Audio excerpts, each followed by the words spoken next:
So last week we were debating whether or not Chelsea were a team in crisis or whether or not they just played a pretty good team in Manchester City. Luckily, I did give them a bit of credit. I said I think there were some good signs there, and there were even better signs against Wolves, who apparently is a shithole. It turns out I didn't know that until Madueke posted that. Crazy. What the hell was that game last? Fuck me. What was it like being a Chelsea fan watching that?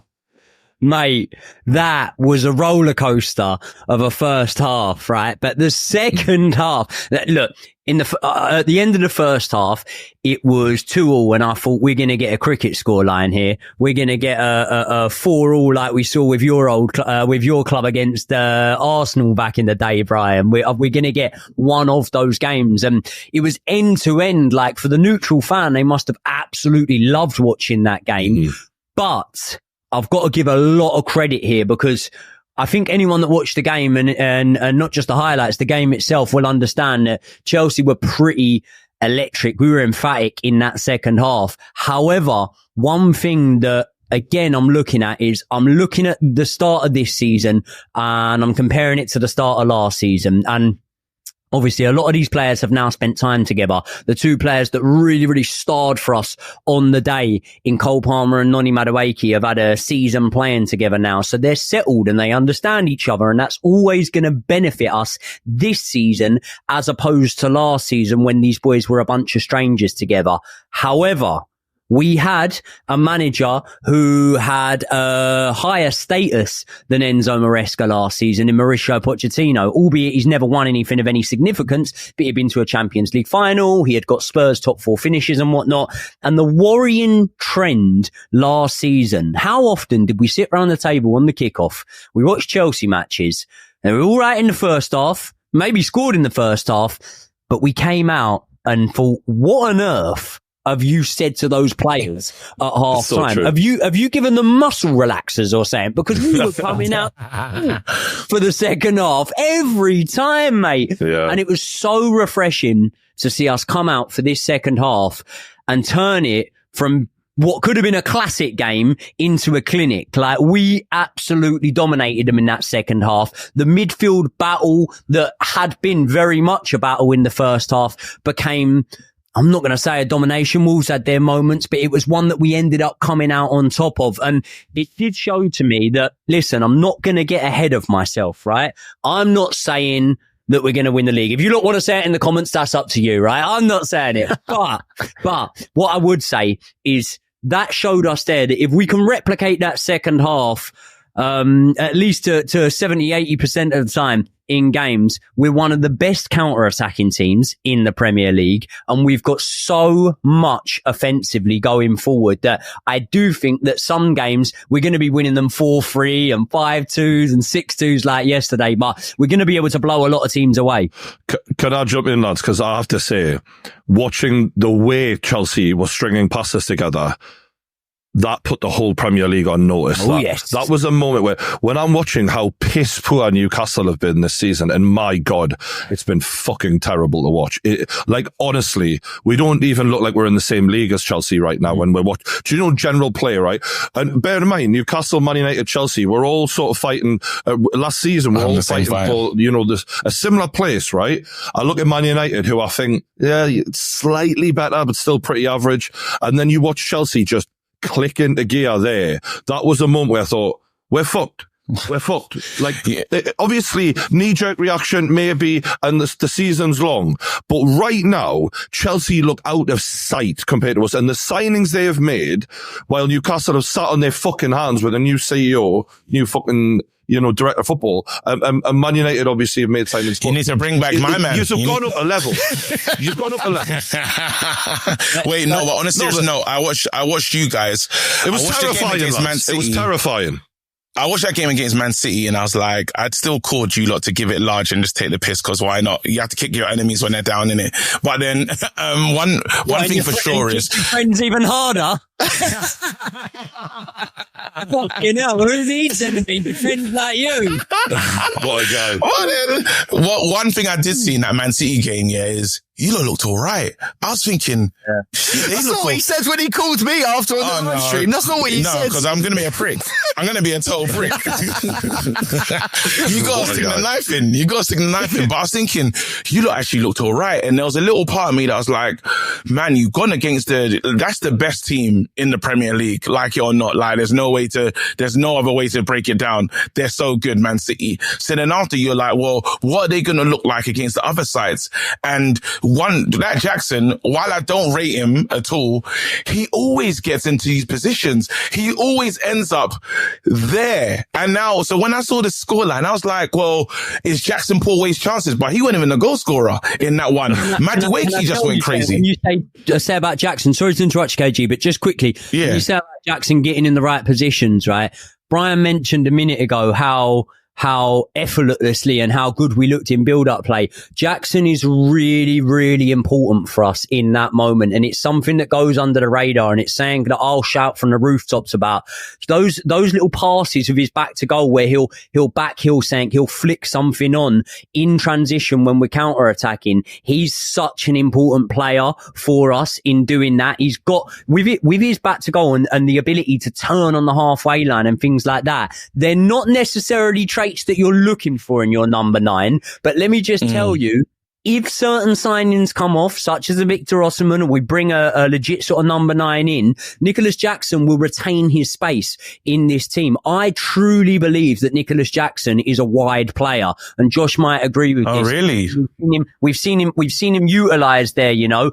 But I would say that despite the fact that he can miss a sitter every now and again and produce a bit of a stinker, Nicholas Jackson is a very important player for Chelsea football. Do we need to prioritise Palmer now in this Chelsea side as in the centre? Yeah. Do we need to say, look, he is a central player because he reminds me, and I said this probably a year ago when he first started doing those little dinks and those, you know, lovely little assists. He's like a prime Mesut Ozil right now. He might be the best player in the league. This is actually ridiculous. The key difference between the Man City game and this game against Wolves. What Enzo Maresca wants to do with his wingers, right, is he wants to get them high and wide, and he wants them sort of driving at players, using their 1v1 ability and getting in and scoring goals. That's what Noni Madueke exposed sort of extensively in that Wolves game.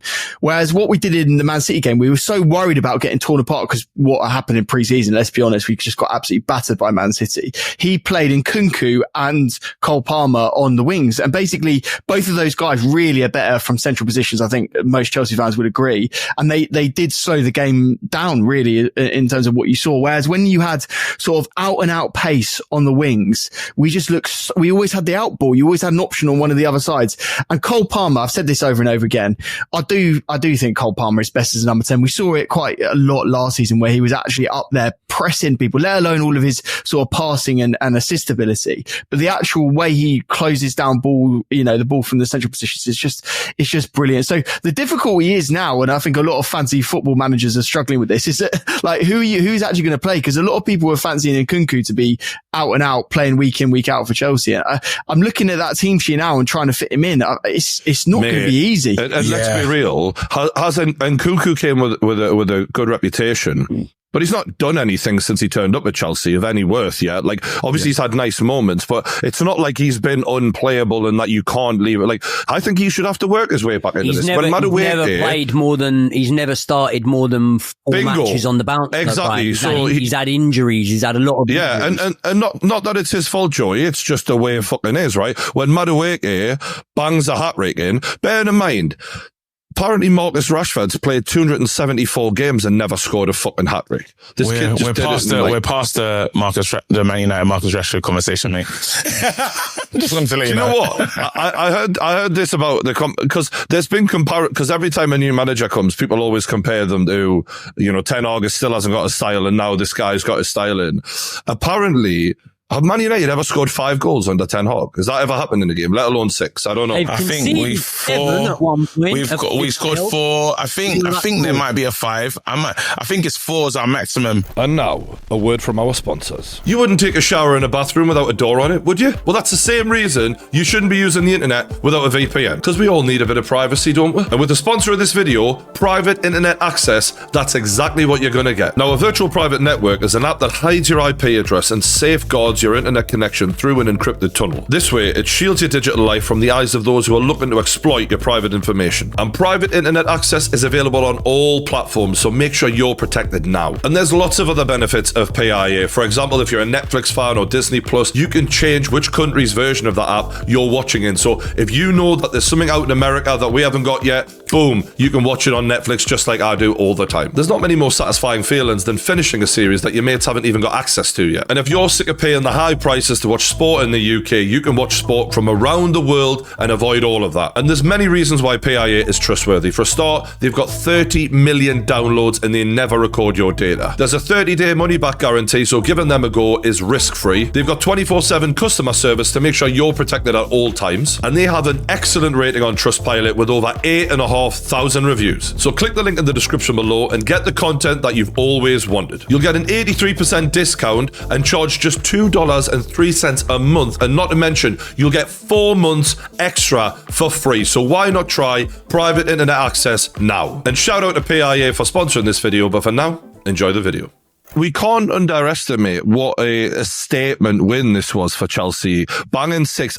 And early on in the season as well, I feel like as an opposition fan, you're looking at it going, fuck, that's only going to send their confidence through the roof. In Madueke, he's always had the ego and the swagger of a player far beyond the ability I've seen. I'm like, all right, but in that game, you're like, okay, if you can keep replicating this relationship with Cole Palmer, this is a problem for us all now. But what is Chelsea's best team now? Because now you're talking about that midfield and stuff. How do you fit all the players in terms of Enzo, Lavi, like Enzo, Caicedo, what you do on the wings and stuff? Because you've Nettles there, who's a really good player as well. Like, what is you lot's best team now?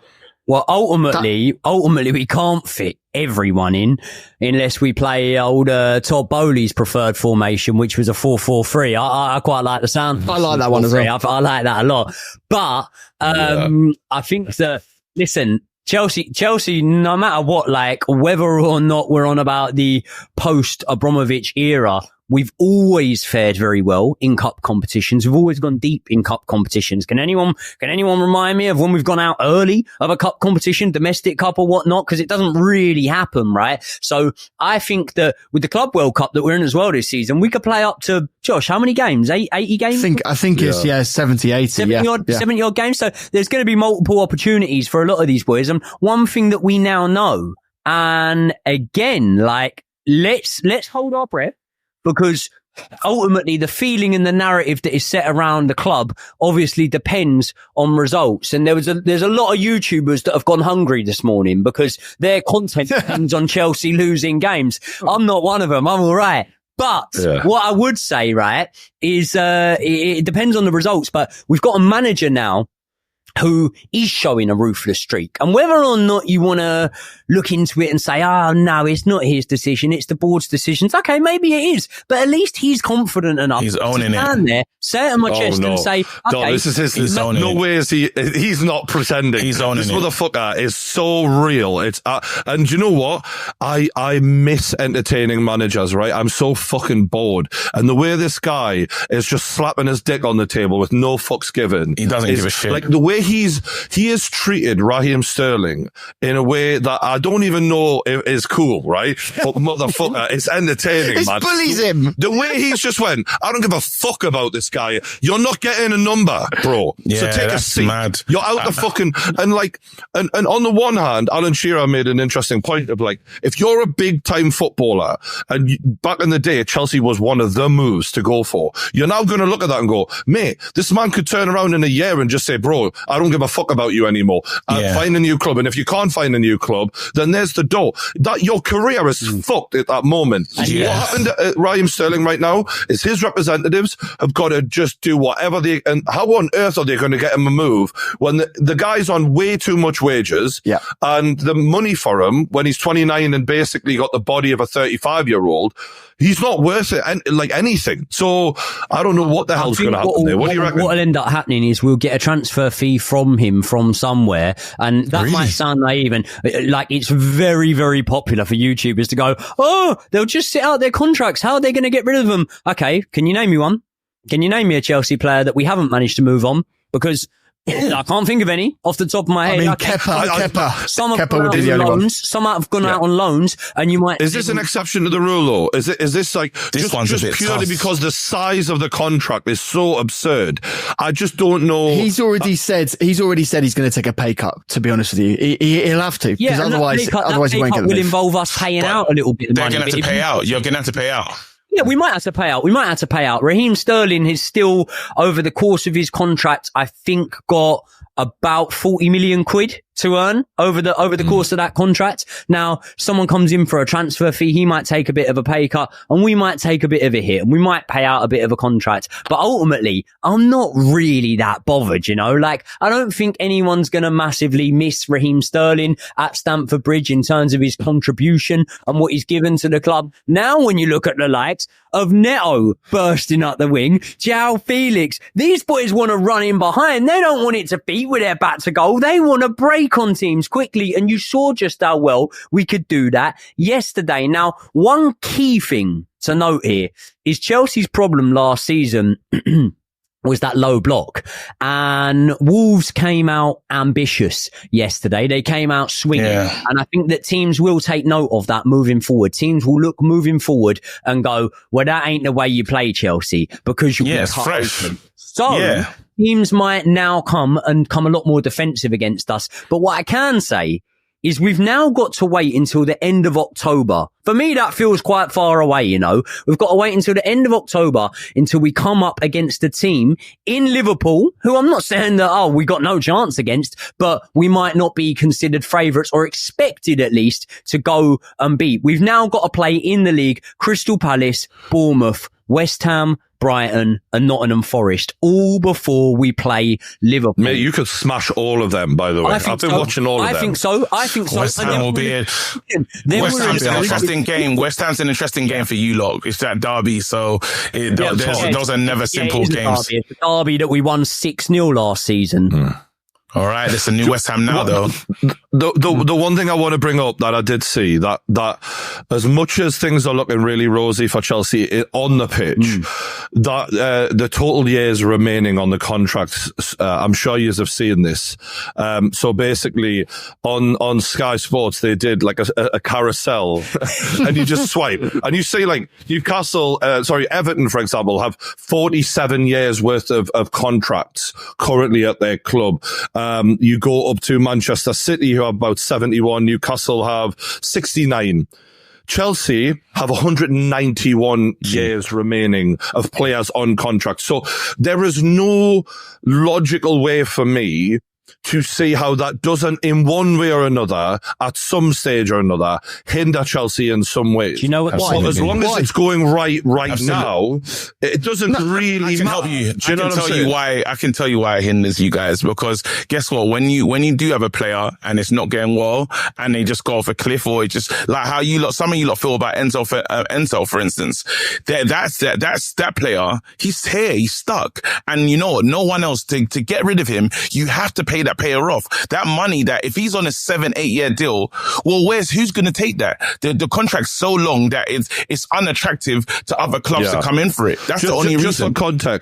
Just for context, before Joey chimes in, the nearest club to Chelsea or Tottenham, who have got roughly 100 years less of contract to pay off. So it's not just that Chelsea have gone above and beyond everyone else. They've doubled everyone else's contracts, which I just can't say that can't be a problem at some point, but hopefully this manager for them let me can just say, sort it just out. quickly, when we're talking about these contract lengths, very well saying that a Raheem Sterling, who's got 2 years left on his contract, maybe 3 at a push, is able to sit there on 325 grand a week and go, do you know what? I'll pretty much retire. I'll come into training and whatnot. But what we need to factor in when we're looking at the length of these contracts and how long these players are on is the actual wages they're on, which, by the way, Chelsea are under no obligation to increase as football wages as the inflation of football wages go up. So we look at Nicholas Jackson, 65 grand a week. Robert Sanchez, 60 grand a week. Noni Madueke,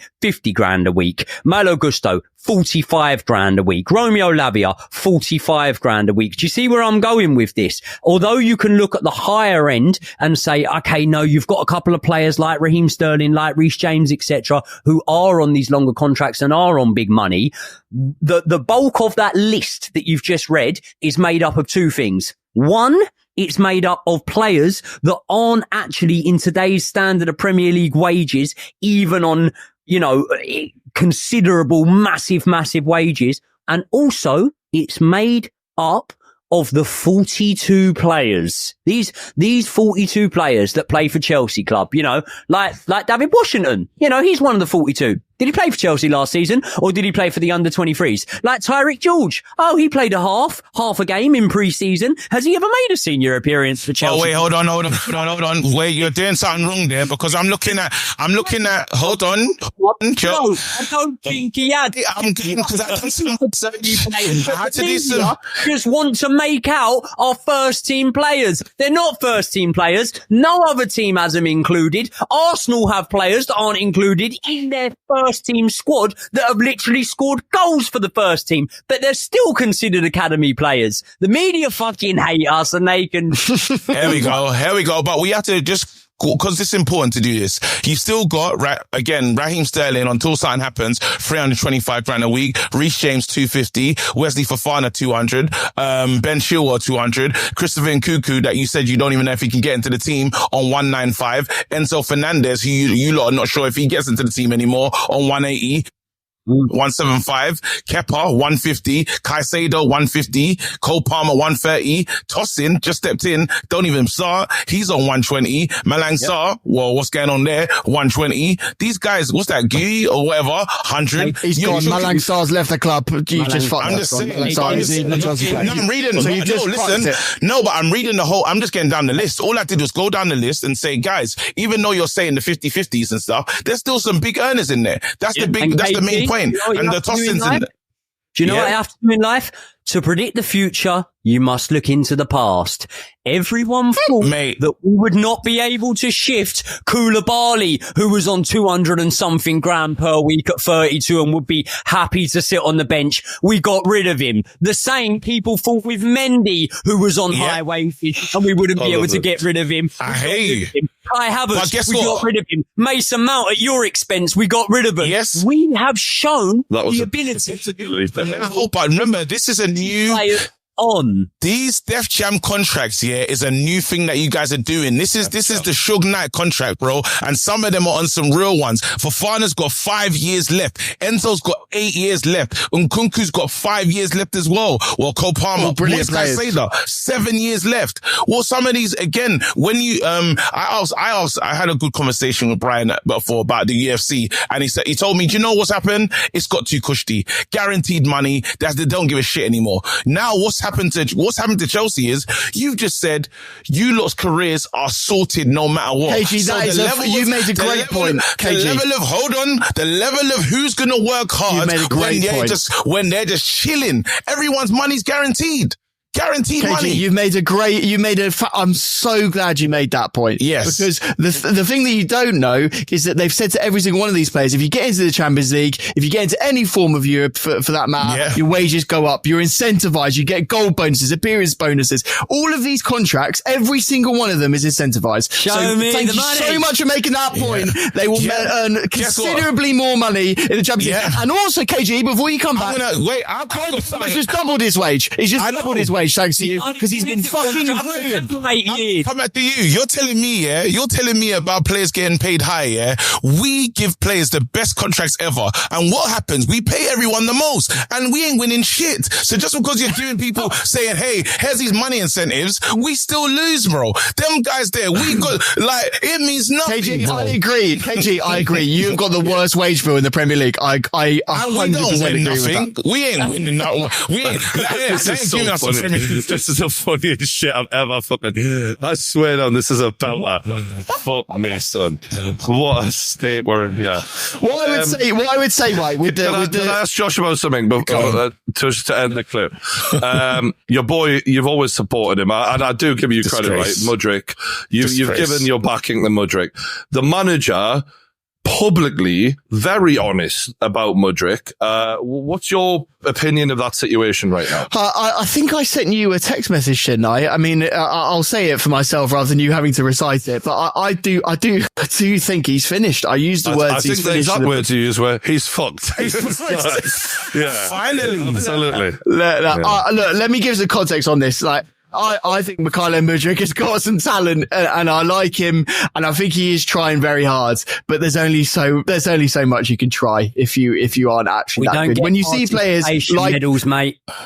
It's hard. I've had to get rid of the poster on my wall. It was, as Joey always says, it was very sticky. It was quite difficult to get off the wall, actually. I think he's one of the few, God almighty, he is one of the few who may pose a slight little problem to Chelsea as an outlier. Like, Chelsea are unbelievable at selling players. Like, Joey is right. It's fucking ridiculous. But he is one who I'm like, if you could sell him, then you really can't sell anything to anyone. I think maybe if we could loan him out somewhere and then but I'm on a whim here. Like, I'm just yeah. We could loan him out somewhere, maybe we could get something from him. But one of the quotes from Enzo Maresca yesterday, he was asked why he subbed Mudryk off at half time, and obviously very much rightly so to do it. He said, "I was not happy. He was working hard off the ball, but I expect a lot more quality on the ball." Now, he's finished. Something that Frank Lampard said, and Frank Lampard didn't actually say this openly, but, take my word for it. Wouldn't lie to you. Lampard said that Mudryk's a brilliant athlete,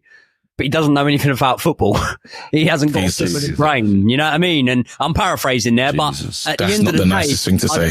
I'd very much agree with it, like, he does some good things. He might have a explosive burst of pace every now and again, but he doesn't know how to make the right option in the final third. And if we are to move forward with this team, I don't think that Mykhailo Mudryk should be a player that we're really persevering with at the moment.